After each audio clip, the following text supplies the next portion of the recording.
Hello నేను శేషరావు. ఒక ఇంటికి బాధ్యతాయుతమైనటువంటి యజమాని ఏ విధంగా వ్యవహరిస్తారో అంతకంటే ఎక్కువ బాధ్యతతోటి నరేంద్ర మోడీ గారు భారతదేశానికి ప్రధానమంత్రిగా వ్యవహరిస్తున్నారు అనడానికి మన దేశం యొక్క ట్రెజరీలో ఉండేటువంటి American dollar bonds, treasury bonds, అలాగే బంగారం, ఈ రెండింటినీ తీసుకోవచ్చు. మిగతా రాజకీయపరమైన విషయాలు, దౌత్యపరమైన విషయాలు పక్కన పెడితే అందరికీ అర్థమయ్యేటట్టు బంగారం గత ఏడాది కొనుగోలు చేసినటువంటి వాళ్ళు ఎంత లాభపడ్డారనేది మనం చూస్తున్నాం. అప్పుడు 60,000 నుంచి 70,000 ఉండేటువంటి బంగారం ఇవాళ 1,40,000, అంటే దాదాపుగా డబుల్ అయిపోయింది, రెట్టింపు అయిపోయింది. మరి ఇండివిజువల్గా మనం కొనుగోలు చేస్తే రెట్టింపు ఆదాయం వస్తే మనం ఎంత సంతోషపడతాము. అసలు ఇండివిజువల్గా కొనాలి అనేటువంటి ఆలోచన రావడం, బంగారంలో పెట్టుబడి పెట్టాలి అనే ఆలోచన రావడం, ఇవన్నీ కూడా ఒక బాధ్యతాయుతమైనటువంటి జీవితం, లేదంటే బాధ్యతాయుతమైనటువంటి వ్యక్తులకు, లేదంటే బిజినెస్ పరంగా, లేదంటే అంతర్జాతీయ మార్కెట్ మీద అవగాహన ఉన్నటువంటి వాళ్ళకే సాధ్యం. ప్రధానమంత్రి నరేంద్ర మోడీ గారు ప్యూర్ రాజకీయవేత్త, ఆయన షూడ్ పొలిటీషియన్ అని చెప్పి అంటూ ఉంటారు. అలాగే అమిత్ షా గారిని కూడా అదే అంటుంటారు. మరి ఆయన ఒక ప్రధానమంత్రిగా ఆయన చేసింది ఏంటి అని అంటే, 2024 జనవరిలో ట్రంప్ ఎప్పుడైతే అమెరికా అధ్యక్షుడు అయ్యారో ఆ రోజు తర్వాత ఆయన మొత్తం స్ట్రాటజీని మార్చేసి అమెరికాని ఎక్కడ కొట్టాలో ఆర్థికంగా అక్కడ కొట్టేటువంటి ప్రయత్నం చేస్తూ ఉన్నారు. అంతేకాదు, అమెరికా కన్నెర్ర చేసినా కానీ మనకు ఎలాంటి ఇబ్బంది లేకుండా ముందు నుంచే నరేంద్ర మోడీ గారు జాగ్రత్తలు తీసుకుంటున్నారు. దానికి కారణం ఏంటంటే, యాక్చువల్గా గత ఏడాది పోల్చుకుంటే, లేదా అంతకుముందు 2021 నుంచి పోల్చుకుంటే యాక్చువల్గా ఎక్కువ మార్పు 2024 తర్వాత వచ్చింది. 2021 ఆ ప్రాంతంతో పోల్చుకుంటే మనకి ట్రెజరీ బాండ్స్ అంటారు. మన ట్రెజరీ బాండ్స్ ఎంత వాటా ఉంది మన ట్రెజరీలో అంటే, అమెరికన్ డాలర్లో ఉండేటువంటి బాండ్స్ ఆల్మోస్ట్ 26% ఉండేవి. 26% ఉండేవి అప్పట్లో అమెరికన్ ట్రెజరీ బాండ్స్ మన ఖాతాలో. అవి ఇప్పుడు ఎంత తగ్గిపోయాయి అంటే తెలుసా, 21% తగ్గిపోయాయి అమెరికా ట్రెజరీ బాండ్స్ మన దగ్గర. అదే బంగారం వచ్చేసేటప్పటికి నీకు గతంలో కేవలం 6% మాత్రమే ఉండేది. ఇప్పుడు యుఎస్ఏ ట్రెజరీ బాండ్స్ 26% ఉన్నప్పుడు గోల్డ్ వచ్చేసి 6% ఉండేది మన ట్రెజరీలో. వాటా 26% వాటా మన ట్రెజరీలో. మొత్తం 100% రకరకాలుగా పూల్ చేస్తారు మన ట్రెజరీలో. అంటే మన ఆస్తి అనుకోండి. మన ఆస్తిలో మనం అన్ని లెక్కేసుకుంటాం కదా, మన దగ్గర గోల్డ్ ఎంత ఉంది, సిల్వర్ ఎంత ఉంది, లేకపోతే మన ప్రాపర్టీస్ ఎంత ఉంది, మొత్తం లెక్కేసుకుంటాం. దాంట్లో నీకు యుఎస్ఏ బాండ్స్ వాటా వచ్చేసి 26% ఉండేది, 26% ఉండేది. అంటే మేజర్ షేర్ ఉండేది అనమాట. గోల్డ్ షేర్ వచ్చేసి 6% ఉండేది. ఇప్పుడు ఏమైందో తెలుసా, ఇది 21 అయింది, ఇదంతా అయిందో తెలుసా, గోల్డ్ షేరు 15% అయింది.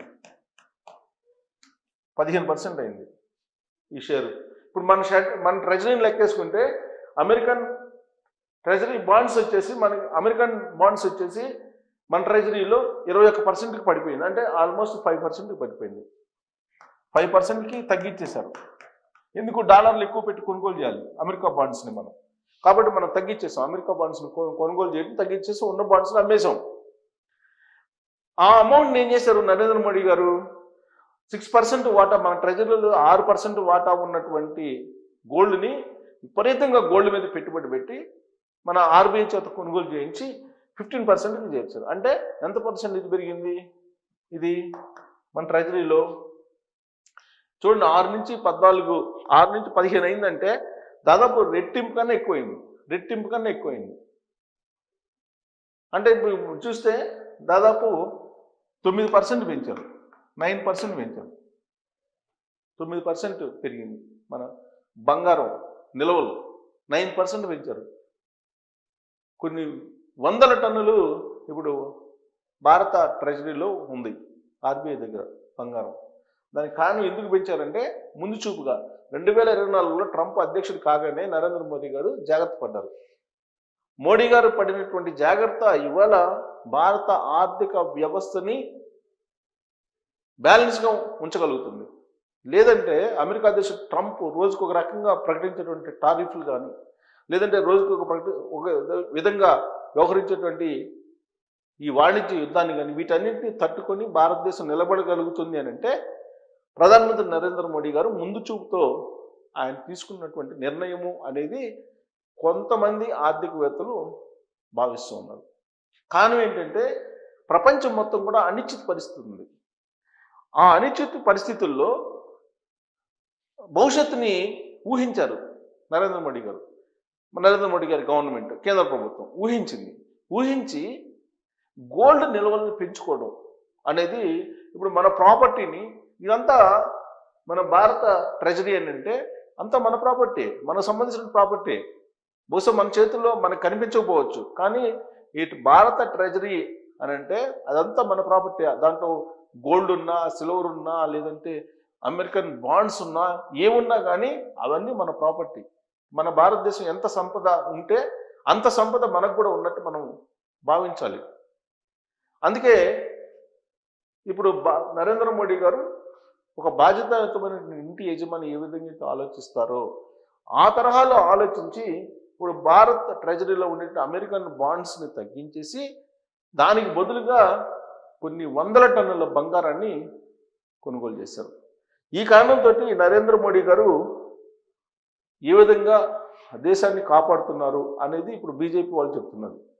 అయితే ట్రంప్ మాత్రం భారతదేశాన్ని కట్టడి చేసే ప్రయత్నం, భారతదేశం మీద ఆంక్షలు పెట్టే ప్రయత్నం చేస్తూ ఉన్నారు. ఇన్ని చేసినప్పటికీ కూడా భారతదేశం యొక్క ఆర్థిక వ్యవస్థని చిన్నాభిన్నం చెయ్యలేము అనేటువంటి విషయం అమెరికాకి తెలుసు, ట్రంప్ కూడా తెలుసు.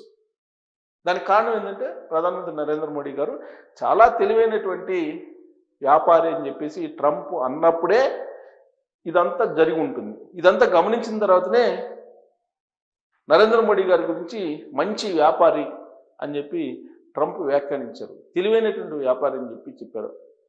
టారిఫ్లు విధించినప్పుడు కూడా చాలా చాకచక్యంగా వ్యవహరించారు నరేంద్ర మోడీ గారు.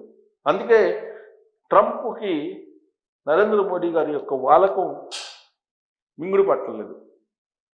ఎక్కడైనా సరే బావా వంగతాటుగారు మాత్రం కాదన్నట్టుగా ట్రంప్ని ఎక్కడ ఎలా ఉంచాలో, ఎక్కడ ఎలా మాట్లాడారు ట్రంప్ తోటి నరేంద్ర మోడీ గారికి బాగా తెలుసు. బహుశా అందుకే నరేంద్ర మోడీ గారు నా స్నేహితుడు అయినప్పటికీ నన్ను సంతోషపెట్టడం లేదు, ఇలాంటి డైలాగులన్నీ కూడా వేస్తూ ఉన్నారు ట్రంప్. బట్ నరేంద్ర మోడీ గారు చేసినటువంటి ఈ పని భారత సంపదను పెంచింది.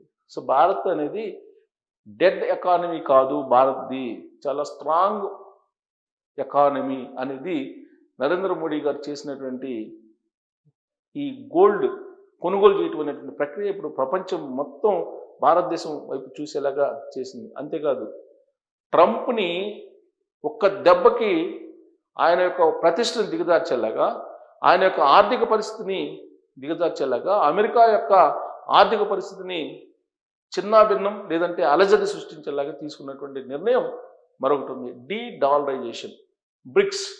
బ్రిక్స్లో ఉండేటువంటి దేశాలన్నీ కూడా పక్కకి వెళ్ళిపోవాలని చెప్పి ఆదేశాలు జారీ చేస్తే ట్రంప్ ఒక్క దేశం కూడా వెళ్ళాలి. పైగా డీడాలరైజేషన్ వైపు ఇప్పుడు మొగ్గు చూపుతూ ఉన్నాయి అనేక దేశాలు. అమెరికా డాలర్ కాకుండా అమెరికేతర డాలర్ వాణిజ్యం జరగాలి అని చెప్పి ఇప్పుడు నిర్ణయం తీసుకుంటున్నాయి. కారణం ట్రంప్ వ్యవహరిస్తున్నటువంటి తీరు. ఇప్పుడు కనుక యూరోపియన్ కంట్రీస్ బ్రిక్స్ తరహా నిర్ణయం తీసుకుంటే అమెరికా కొలాప్స్, అమెరికా కుప్పగొలటమే, మళ్ళీ లేసే పరిస్థితి కూడా ఉండదు. అలాంటి దెబ్బని కొట్టబోతూ ఉన్నారు నరేంద్ర మోడీ గారు.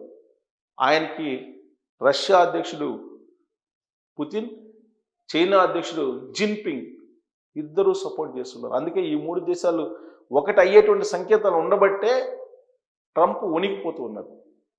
అందుకే చైనాని భారతదేశాన్ని వేరుగా చూడాలి, చైనా భారతదేశం మధ్య అంతరాన్ని పెంచాలనే ప్రయత్నం కూడా అమెరికా చేస్తూ ఉంది. కానీ పుతిన్ మాత్రం వాళ్ళిద్దరిని కలిపి ఉంచేలా ప్రయత్నం చేస్తూ ఉన్నారు. సో పుతిన్, అలాగే మోడీ, జిన్పింగ్, వీళ్ళ ముగ్గురు ట్రంప్ని ఖచ్చితంగా టార్గెట్ చేశారు. డీడాలరైజేషన్ అనేది సక్సెస్ అయితే అమెరికాని మరిచిపోవటమే, అమెరికా కుప్పకూలటమే అనేది ఇప్పుడు అంతర్జాతీయంగా వినిపిస్తుంది. మరి అది సాధ్యం అవుతుందా అనే దాని మీద మీరు కామెంట్ చేయొచ్చు. Thank you.